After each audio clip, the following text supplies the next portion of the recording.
안녕하세요. 주불리 김병주입니다. 우리 공군의 자랑, 여러 첨단 무기 체계들을 알아보는 시간을 갖도록 할 텐데요. 공군 전문가 최형국 예비역 중장님 나와 계십니다. 안녕하세요. 예, 안녕하십니까. 이번에는 하늘을 나는 주유소라 불리는 공중급유기에 대해서 알아보겠습니다. 조국의 독립을 위해 평생을 헌신하신 홍범도 장군님의 귀환을 모시게 되어 영광입니다. 지금부터 대한민국 공군이 안전하게 호위하겠습니다. 필승!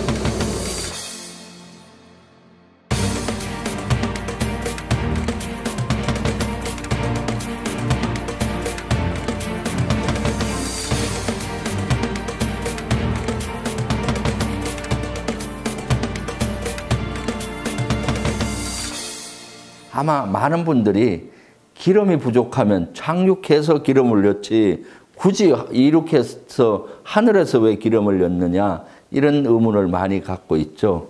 공중급유기 왜 공중에서 급유를 해야 되는 거죠?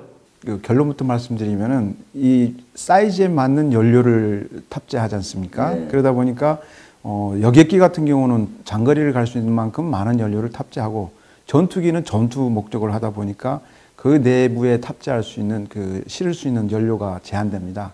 근데 그것을 어떤 임무지에서 다시 와가지고 내려서 연료를 보급받고 다시 뜨고 하면 오고 가고 하는 시간과 이런 노력의 낭비가 있기 때문에 공중에서 바로 급유를 받고 임무에 투입되면 작전의 효율성이 매우 높게 되겠죠. 그래서 이런 급유기가 필요로 한 겁니다. 예, 전투기는 사실은 무기를 장착을 해야 되기 때문에 기름을 많이 넣게 되면 무기를 많이 못 장착하잖아요. 비행 지속 시간을 유지하기 위해서 공중에서 급유가 필요한 것이죠. 공중에서 급유를 하게 되면 작전 반경이 넓어지는 그런 거가 있죠. 공중급유기가 우리 세계에서 처음으로 사용된 경우가 언제인가요?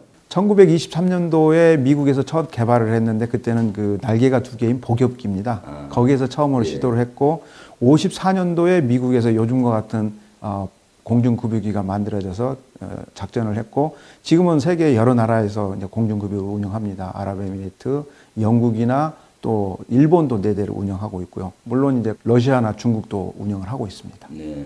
우리나라는 그 90년 초에 부터 이제 공중급유기가 필요하다는 이런 소요가 많이 제기됐죠.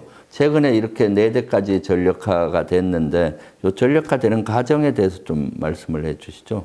말씀하셨던 것처럼 그때 당시에 이제 F4, F5 이런 항공기를 운영했을 때 저희가 작전했던 독도, 울릉도 혹은 저 남해 그 마라도 이하로 내려가는 그런 그 작전할 때는 굉장히 거리가 멀고 전투 행동 반경이라고 합니다. 네. 그게 짧아가지고 그때부터 이제 우리가 이런 비행기가 있어야 되겠다. 공중급유가 그때부터 소요제기가 지속적으로 제기돼가지고 이제 우리가 4대의 항공기를 운영하는 그런 또 나라가 됐습니다. 독도에서 작전을 하면 강릉이나 원주 비행장에서 이륙하게 되면은 독도까지 가는데 기름이 많이 소모되고 거기서 작전을 뭐 한 20-30분 하면 기름이 떨어지기 전에 와야 되니까 복귀해야 되기 때문에 어려움이 있었죠. 그래서 공중급유기가 중간에서 급유를 하게 되면은 작전을 오랫동안 할 수 있어서 그런 필요성이 제기가 됐었잖아요.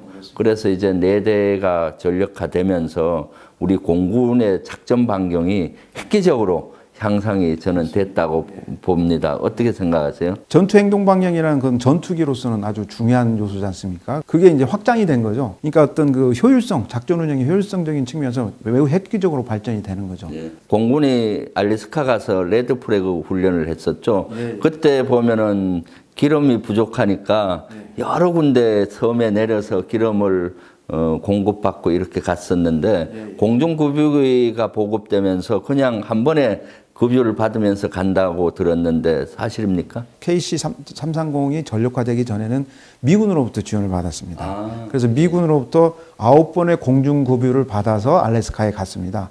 330이라는 우리 공중급유기가 알래스카 훈련에 참석을 올해 처음으로 합니다. 근데 거기서 하는 것은 아직까지는 이제 가는 것 단계에서는 미국으로부터 이제 연료를 지원을 받고 현장에서 알래스카에서 이제 하는 것은 실제 전장 상황에서 공중급유를 하는 것들을 우리가 좀 더 같이 연합작전을 하면서 서로 간에 이게 배우는 것을 좀 하고 그러고 나서 이제 훈련을 하고 그러고 나서 오게 되면은 이제 우리가 그런 능력이 신장돼서 그 이후에는 이제 우리 또 마찬가지로 공중급유를 우리 자체적으로 해가면서 갈 수 있는 여건이 되지 않을까 생각됩니다. 공중급유기가 공중에서 전투기에 급유를 할 때 어떤 방식으로 하는지 대단히 궁금해요. 붐 타입, 그다음에 프로브 앤 드로그 타입이라 그러는데 붐 타입은 주로 이제 미 공군에서 채택을 했는데 이것은 그 압력을 세게 쏴줄 수 있습니다. 그러니까 빠른 시간 내에 여러 대를 할 수가 있죠.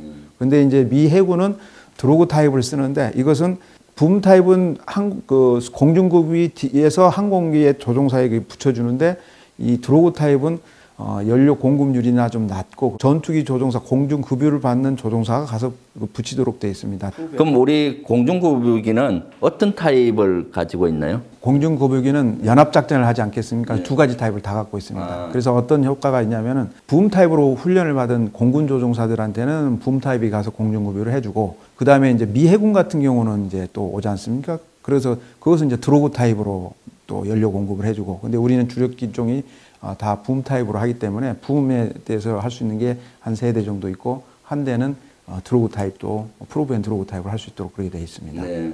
공중급유기 우리나라에 보급된 전력화된 공중급유기는 다목적 공중급유기라고 하죠.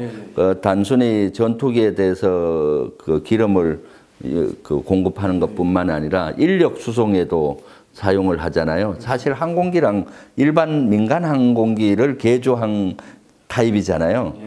실제 다목적으로 운용이 되고 있는데 어떤가요, 실제? 실제 운영의 효율성은 당연히 그런 여러 멀티라고 하죠. 그래서 여러 임무를 할 수 있게끔 해주는 게 좋죠. 순수하게 공중급유만 하는 것보다는 항공기라는 것은 그 내부적인 공간을 어떻게 구성하느냐에 따라 다르기 때문에 인력 수송도 일부러 하면 좋겠죠. 그래서 그렇게 두 목적으로 가지고서 다목적으로 운영합니다. 현재 우리 공군이 4대가 전력화돼서 운영이 되고 있는데 부족하진 않나요? 추가적인 어떤 확보 계획은 없나요? 현재까지는 추가적인 확보 계획은 없습니다. 그런데 이제 4대를 이제 운영을 할 때 임무 투입과 이 임무의 비율을 잘 조절해서 지금 하고 있고요. 또 만약에 한두 대가 더 있다면은 의원님께서 잘 아시다시피 여러 가지 재해재난, 세계적인 여러 가지 또 재해재난이 있을 때 우리가 국력이 그만큼 돼 있기 때문에 또 가서 지원해 줄 때 병력뿐만이 아니고 장비, 일부 장비도 가서 실어 나를 수 있는 그만큼 그런 수송기의 역할이 국력을 상징적으로 나타내는 거기 때문에 추가적으로 있다면 더 좋겠지만은 현재 상태로 운영을 해보면서 추가 어떤 소요는 또 판단을 해볼 필요가 있을 것 같습니다. 네. 그 미군들은 이미 유인 공중급유기에다가 플러스해서 무인 공중급유기를 개발하고 있다고 제가 들었어요. 이러한 개발 진척은 어느 정도 되고 있나요? 미군들도 이제 이걸 개발하는 게 미 해군에서 주도적으로 하면서 MQ-25라는 무인기를 이미 실험을 하고 있습니다. 그래서 앞으로는 이제 미래 전장에서는 유인보다는 유무인 복합 내지는 무인 쪽에 어떤 소요가 있을 때 그런 부분이 더 강하기 때문에 이 부분은 미 해군에서 이미 MQ-25라는 무인 급유기를 이미 실험을 했고 이 부분은 조만간에 전력화되지 않을까 하는 그런 생각을 합니다. 마지막으로 우리 공중급유기에 대해서 어떤 총평이라고 할까? 개인적인 의견이 있으면 한 말씀해 주시죠. 국가의 어떤 국력을 투사하는 여러 방법 중에 하나라고 저는 생각을 합니다. 어떤 국가에서 어떤 그 재해재난에 대한 것이라든가 군사외교라든가 이런 데 했을 때는 굉장히 어떤 시너지가 있고 또 매우 의미 있는 거라고 생각합니다. 공중급유기를 보다 다목적으로 이렇게 활용이 필요하다. 그런 말씀이네요. 네, 저는 공중급유기가 공군작전에 큰 도움이 될 뿐만 아니라 우리나라 국방력의 위상을 톡톡히 보여주는 공군의 팔방미인이라고 생각이 듭니다. 앞으로도 많은 활약을 기대하겠습니다. 오늘 출연해 주셔서 감사합니다. 감사합니다.